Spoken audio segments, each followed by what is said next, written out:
په کندوز ولایت کې د سوالګرۍ د مخنیوي په موخه د سرې میاشتې مرستندویه ټولنې له 2 سوالګرو سره نغدې مرسته وکړه. دغو سوالګرو چې د ښار په واټونو کې سوالونه کول نور اړ نه دي چې دې چارې ته دوام ورکړي. د مسؤلینو په وینا هغه کسان چې له دغو دوامداره مرستو څخه ګټه پورته کوي د سوال کولو په صورت کې به مجازات شي. ما اینا رو قبلا سروی کردیم با همکاری قماندانی امنیه ولایت کندوز.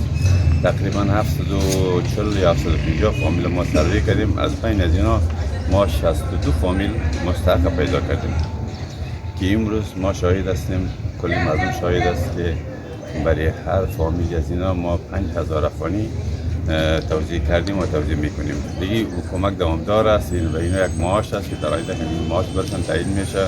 په ورته وخت کې د کندوز چارواکي وایي چې د سوالګرو لپاره به مرستې زیاتې کړي تر څو د دوی لاس بل چا ته اوږد نه شي. د امیرالمؤمنین شیخ صاحب حفظه الله د ځانګړي فرمان او هدایاتو په اساس چې په ټول هیواد کې د سوالګرو راټولولو لړۍ دوام درلوده.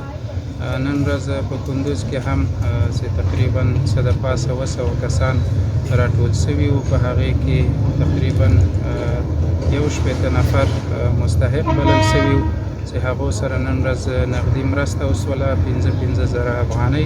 هغه کسان چې له دې مالي مرستې څخه برخمن شوي د سرې میاشتې له ټولنې څخه مننه کوي او د دغو مرستو پر دوام ټینګار کوي.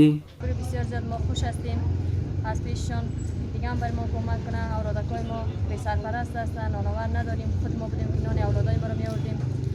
دیگه حال در خانه هستیم فعلا. بسیار زیاد از سرمیاش تشکر بسیار زیاد.